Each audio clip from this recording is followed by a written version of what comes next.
C'est l'heure de la leçon de français pour les élèves de CE1. Les élèves de CE2, bien évidemment, vous êtes bien reçus sur cette émission. Vous allez pouvoir réviser les notions. Aujourd'hui, en français, donc, nous allons travailler sur une nouvelle notion qui s'intitule les mots invariables. Nous allons nous interroger sur leur sens et leurs usages, et également sur leur orthographe. La séance se déroulera en 4 parties. Un premier temps, comme d'habitude, de lecture et de compréhension. Une deuxième partie dans laquelle on va se concentrer sur le sens des mots invariables et leur utilisation. Un temps, comme je te l'ai dit tout à l'heure, pour pouvoir apprendre à mémoriser les mots invariables, quelle méthodologie mettre en place. Et enfin, nous terminerons par une dictée de phrases. Alors, tu as ton cahier, ton crayon, tu es bien installé? Parfait. Alors, nous allons pouvoir commencer. Le texte que je te propose de lire ce matin est extrait de Max et les Maxi-Monstres, écrit par Maurice Sendak aux éditions L'École des loisirs. Alors, il est possible que ce texte-là, tu l'aies déjà lu ou que tu aies entendu l'histoire quand tu étais en maternelle. Donc, je te propose de le retravailler, cette fois-ci, avec ton niveau de lecture CE1. Je te laisse 1 minute pour lire le texte seul.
Donc je te relis le texte. Un soir, Max enfila son costume de loup. Il fit une bêtise, et puis une autre, et encore une autre. Monstre, lui dit sa mère. Je vais te manger, répondit Max. Et il se retrouva au lit, sans rien avoir mangé du tout. Ce soir-là, une forêt poussa dans la chambre de Max. D'abord un arbre, puis 2, puis 3, des lianes qui pendaient du plafond, et au lieu des murs, des arbres à perte de vue. Un océan gronda, il portait un bateau qui attendait Max. Alors Max fit voile. Il naviguait nuit et jour, il navigua pendant des semaines, il navigua plus d'1 an pour arriver au pays des Maxi-Monstres. Alors, nous allons ensemble travailler la compréhension de ce texte. Je vais te proposer une première question. Max est dans sa chambre. Pour quelle raison? Très bien. Car il a été puni par sa mère. Que s'est-il passé? Max fait des bêtises, à répétition, il fait souvent des bêtises. Du coup, sa maman en a assez, elle est vraiment très en colère, elle le punit. Dans sa chambre, que fait Max? Alors, d'après toi? Il sort par la fenêtre, il va dans la forêt ou il s'endort? Très bien, tu as raison. Il s'endort. À partir de ce soir-là, une forêt poussa dans la chambre de Max. Max est en train de rêver. Dans son rêve, il se rend au pays des Maxi-Monstres. Par quel moyen? Très bien, en bateau. Maintenant, je vais te proposer de compléter ce texte qui est un résumé de l'histoire que nous venons de lire. Pour cela, je vais te proposer des mots. Ce sont des mots invariables. Ces mots invariables vont nous servir, d'une part, à déterminer la chronologie, donc à nous donner des indications sur le temps pour pouvoir raconter l'histoire, mais également un certain nombre d'informations sur le caractère des personnages. Je vais te lire les mots. Souvent, alors, d'abord, enfin, parce que, beaucoup. Je te laisse un petit instant pour pouvoir replacer les mots dans le texte.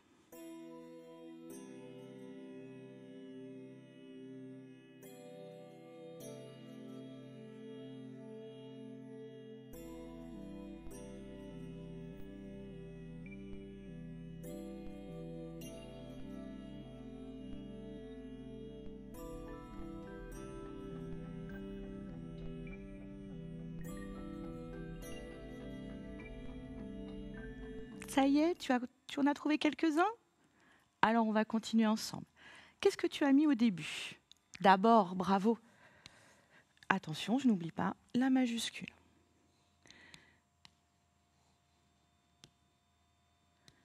D'abord, Max enfile son costume de loup. C'est ce qu'il fait en premier. Cet enfant n'est pas sage. Alors, qu'est-ce que tu as mis? Réfléchis bien. Souvent, bravo.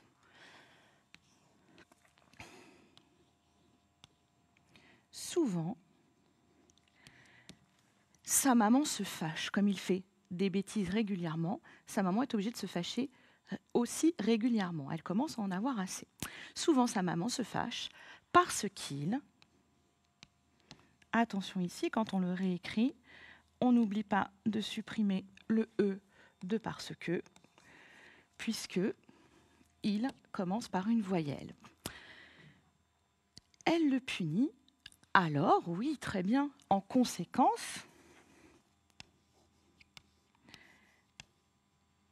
elle le punit. Enfin,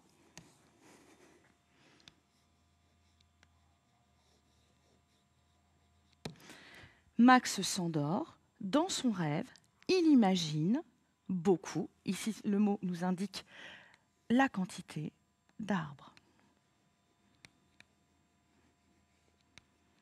Dans ce texte, d'abord, alors, enfin, nous donne un certain nombre d'informations, donc d'abord et enfin qui permettent de donner des informations sur le temps, souvent qui nous permettent de nous rendre compte et de prendre bien conscience que la maman commence à en avoir assez.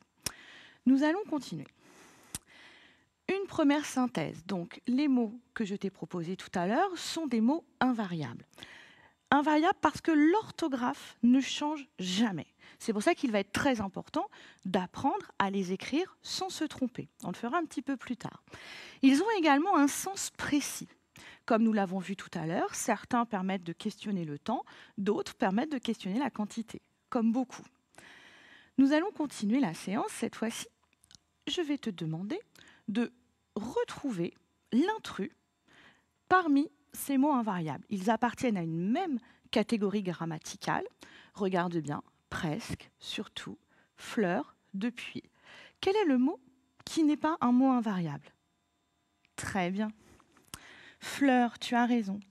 Alors, fleur, c'est un nom commun.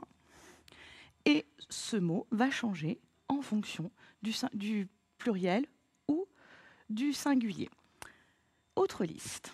Voici, assez, quelquefois, beau. Essaye de retrouver le mot qui n'est pas un mot invariable. Tu l'as retrouvé? Très bien. Oui, c'est beau. Beau est un adjectif.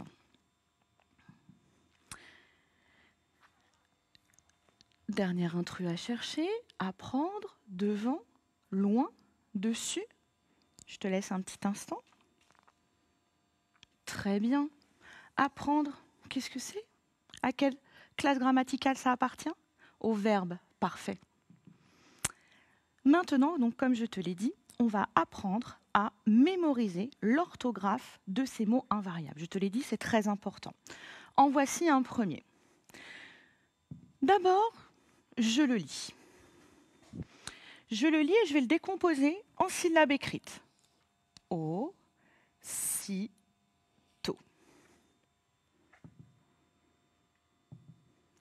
Puis, je vais le regarder attentivement et je vais réfléchir et chercher finalement dans ce mot quels sont les points auxquels je dois être attentif pour bien les mémoriser. Première chose, ici, dans aussitôt, le phonème O, le son O au début, s'écrit AU. Ensuite, je fais attention également, j'ai le doublement de la lettre S pour pouvoir faire le son S. Ensuite, l'accent circonflexe sur le O. Et attention, la lettre muette que je n'entends pas. Alors, pour t'aider, aussitôt, c'est un mot de la même famille que tôt. Donc, le mot tôt le matin, on peut aussi le mémoriser comme cela. une fois qu'on a bien observé, qu'on a lu le mot, je vais te demander de le réécrire sur ton cahier. Avant, on va juste épeler les lettres. Alors, on le fait ensemble. T'es prêt? On y va. A, U, S, S, I, T, O accent circonflexe, T. Vas-y, je te laisse un instant pour pouvoir l'écrire sur ton cahier. Je te laisse le modèle pour le moment.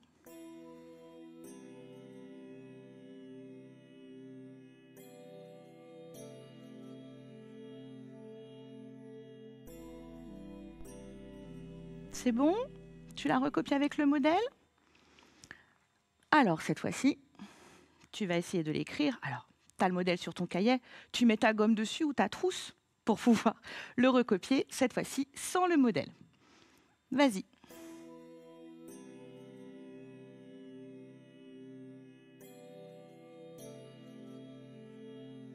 Ça y est? Très bien. Allez, on le réécrit ensemble. Alors, qu'est-ce qu'on a dit tout à l'heure? Dans aussitôt, le son O au début du mot s'écrivait AU. Très bien. O. Attention aux deux S pour faire le son S. I. T. O. Je n'oublie pas la lettre muette et l'accent circonflexe. Aussitôt. Nous allons maintenant faire la même chose avec le mot soudain. Alors, on regarde. Donc d'abord, je le lis, je le décompose en syllabes. Combien a-t-il de syllabes? 2 syllabes. Très bien. Soudain. La syllabe sous, ça, tu sais l'écrire. Là, ce qui va être le plus compliqué pour nous à mémoriser, c'est le graphème du son 1. Le son 1, ici, s'écrit A-I-N. Très bien. Donc là, j'ai identifié les points sur lesquels je devais faire attention. Maintenant, je vais l'épeler. On y va, on le fait ensemble. S, O, U, D, A, I, N. Très bien. Tu le réécris avec le modèle une fois.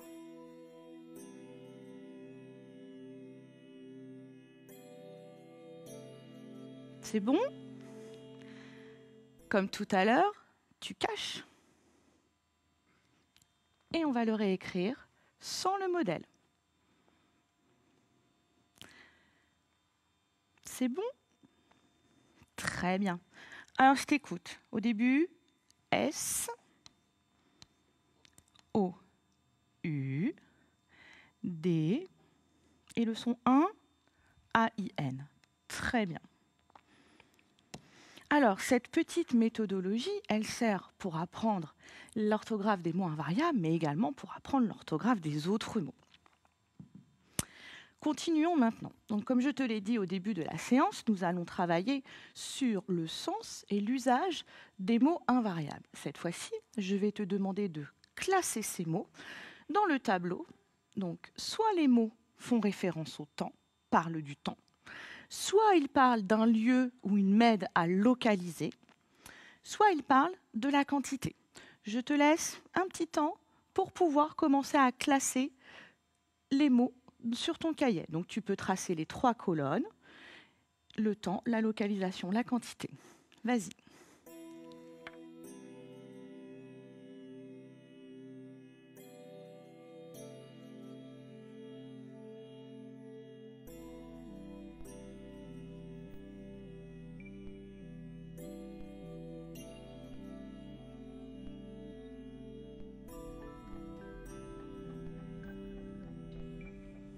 Tu as pu en classer quelques-uns?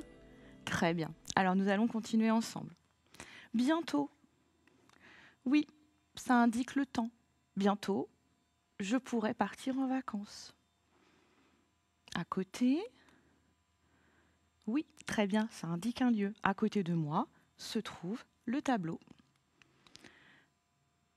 Trop? Oui.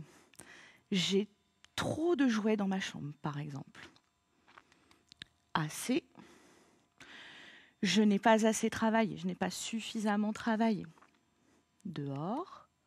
Très bien, la localisation, dehors, dans le jardin, par exemple. Souvent. Oui, le temps, tu as raison. Souvent, lorsqu'il fait beau, je vais au parc. Autour, très bien, il y a beaucoup de personnes autour du lac. Énormément, très bien, en grosse quantité. Maintenant, je suis installée chez moi et je regarde l'émission de français.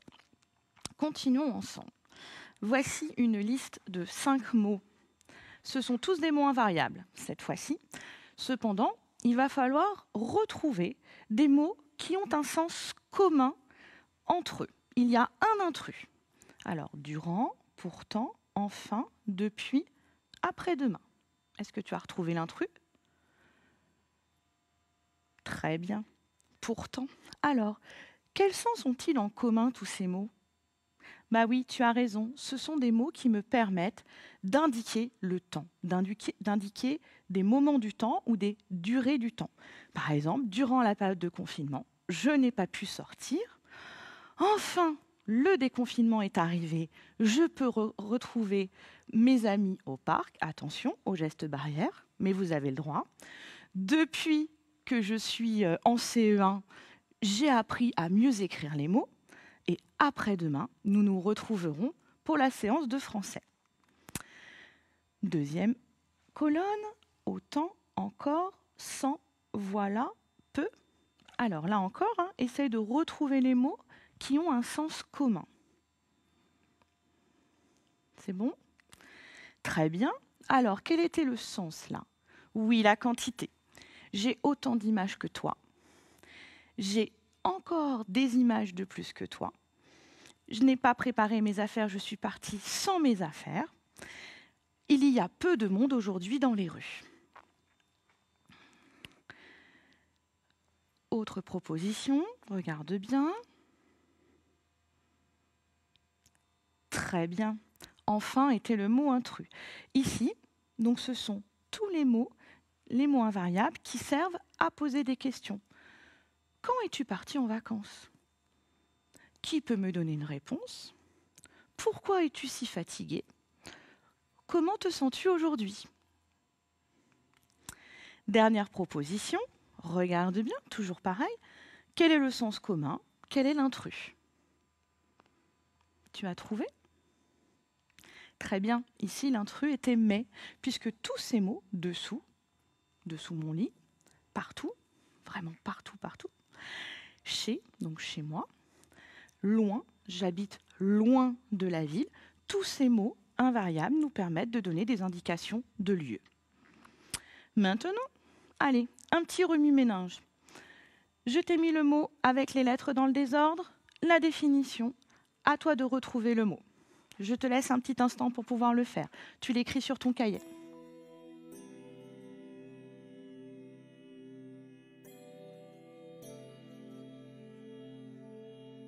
C'est bon? Très bien. Tu as trouvé dedans. Alors attention ici. Dedans, on reconnaît le petit mot dent, D-A-N-S. Attention à ne pas confondre avec la dent, D-E-N-T. Donc dedans, on met à l'intérieur, on met dedans. Tout de suite. On l'a vu tout à l'heure. Normalement, tu devrais pouvoir le réécrire. Oui, très bien. Aussitôt, on y va. A-U, on se souvient, pour le son O. Les deux S. I. T. Et je n'oublie pas l'accent circonflexe sur le O et la lettre muette. Pendant une longue durée. Très bien, bravo. Qu'est-ce que tu as trouvé? Longtemps. On y va. Alors, long. Long, on sait l'écrire, L-O-N-G. Attention, parce que ici, il y a une lettre que je n'entends pas. Il faut bien penser à l'enregistrer dans notre tête, à la mémoriser. Et le mot temps, T-E-M-P-S. Longtemps, c'est une longue durée de temps, comme je te l'ai mis dans la définition. Attention ici aux deux lettres muettes.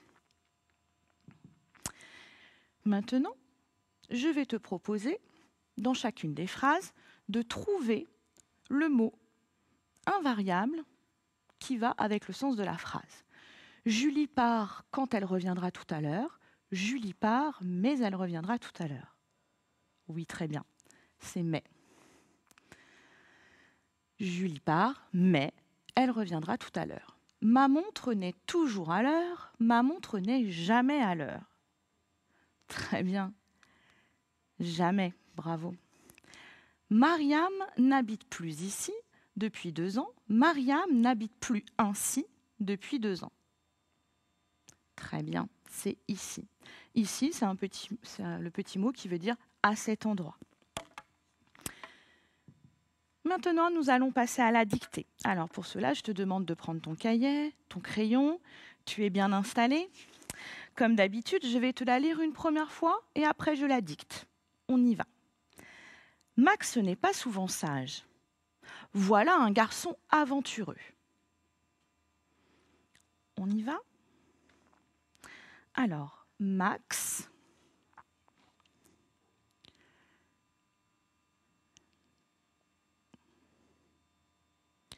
n'est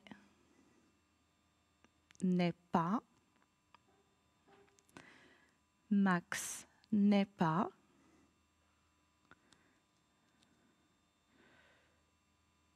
Souvent sage. Max n'est pas souvent sage.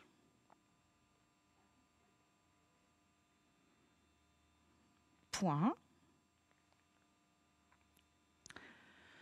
Voilà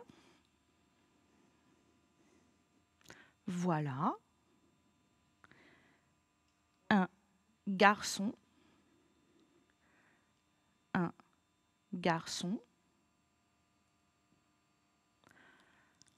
aventureux.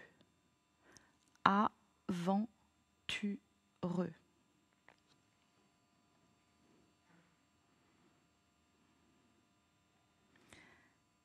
Point d'exclamation.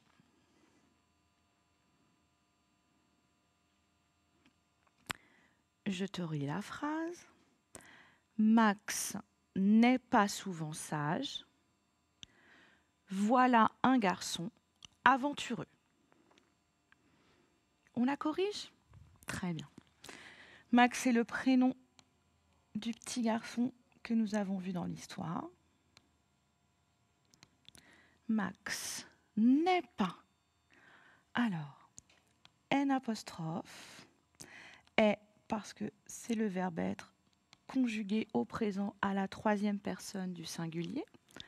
Pas. P-A-S.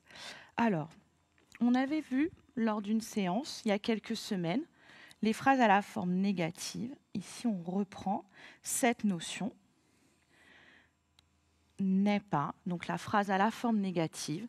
On fait bien attention ici à l'apostrophe, puisque le verbe commence par une voyelle. Alors, Max n'est pas souvent. On l'a vu tout à l'heure, donc sous, ça va, et vent, V-E-N-T. Attention, la difficulté dans souvent, comment écrire le son en? Il s'écrit E-N. Et attention, on a à la fin une lettre muette qui est un T. Sage, je, point. Voilà. Voilà. J'ai oublié quelque chose? Alors, le point sur le i, je suis d'accord. Très bien, tu as raison. Ici, le mot voilà, c'est un mot invariable également. Et on va faire attention parce que ce mot a un accent grave sur le A. Donc voilà un garçon. Alors, comment l'as-tu écrit? Oui, très bien. G-A-R. C. Je n'oublie pas la cédille. Pourquoi elle est importante? Ben oui, tu as raison. La cédille me permet de transformer la lettre C de façon à pouvoir faire le son S, puisqu'après, j'ai un O, donc normalement, ça devrait faire garcon. Donc, du coup, je rajoute la cédille pour bien marquer le son S. Donc, voilà un garçon aventureux. Alors, est-ce que tu connaissais un mot de la même famille que aventureux? Oui, tu as raison, aventure. Le mot aventureux vient du mot aventure. Et si je sais écrire le mot aventure, je vais pouvoir écrire le mot aventureux. Attention ici, dans aventure, le son en s'écrit EN. Il est important de le mémoriser pour toi. Donc voilà un garçon aventureux à la fin, EUX. C'est un adjectif. Il s'accorde avec le nom. L'adjectif qui se termine en E s'écrit EUX à la fin comme heureux. Je vais te donner du travail pour jeudi prochain lorsque nous nous reverrons. Voici donc des mots que je vais te demander de mémoriser. Pour cela, on va se rappeler ensemble comment on fait et je vais te pointer, tu vas m'aider d'ailleurs, à pointer les difficultés dans chacun de ces mots. Donc on se souvient, d'abord on lit le mot, on le décompose en syllabes, puis on le regarde bien, on va aller chercher tout ce qui peut nous poser problème dans ce mot de façon à bien le mémoriser. Ensuite, on va le réécrire plusieurs fois sur notre cahier avec le modèle. On va aussi l'épeler. Et enfin, on essaiera de le recopier tout seul. Alors, soit tu demandes à papa, maman de te le dicter, sinon tu le mets dans ta tête et tu les écris, puisque tu les auras appris un petit peu par cœur. Regardons le premier mot. Autour. Autour. La syllabe tour ne va pas nous poser trop de problèmes, si ce n'est qu'à la fin, je n'ai rien, je n'ai que le R. Attention, ici, le son O s'écrit AU. Loin, c'est le son 1. Attention à l'ordre des lettres. O-I-N. Dans longtemps, comme nous avons vu tout à l'heure, G. On l'a dit, attention, cette fois-ci on ne l'entend pas, mais il est important de l'écrire, sinon l'orthographe n'est pas respectée. Donc je décompose en syllabes, long, temps. Attention dans temps. Alors là, plusieurs choses qu'on avait déjà vues ensemble. Le son en s'écrit EM. Pourquoi? Tu as raison. Parce qu'il est placé devant un P. Le P, je ne l'entends pas. Le S, je ne l'entends pas. Là, on va l'épeler ensemble le mot longtemps, parce que déjà, c'est un mot qui est long, qui a plusieurs lettres, il est un petit peu complexe. On y va. L, O, N, G, T, E, M, P, S. Comme c'est un mot que nous avions déjà rencontré, attention ici, comme doublement de la consonne M. Plusieurs. Alors, est-ce que tu sais ce que ça veut dire plusieurs? Oui, c'est quand il y en a beaucoup. Il y a plusieurs garçons dans la cour, par exemple. On le décompose en syllabes. Tu es prêt? Plusieurs. Alors, quelles sont les difficultés? Peut-être ici, attention au son IEUR, I-E-U. Et attention ici, à la fin du mot, il y a un S et je ne l'entends pas. Ensuite, mieux. Très bien. Donc, attention, ici, on a le même son IE que dans plusieurs. Et ça se termine par un X à la fin du mot. Donc, autour, on l'a vu déjà tout à l'heure, nous permet de localiser. Loin également. Longtemps, c'est un mot à variable qui nous donne des indications sur le temps, la durée. Comme me permet de faire des comparaisons. Plusieurs me donnent des informations sur la quantité. Et mieux va nous donner des informations sur le qualitatif. Écoute, je te félicite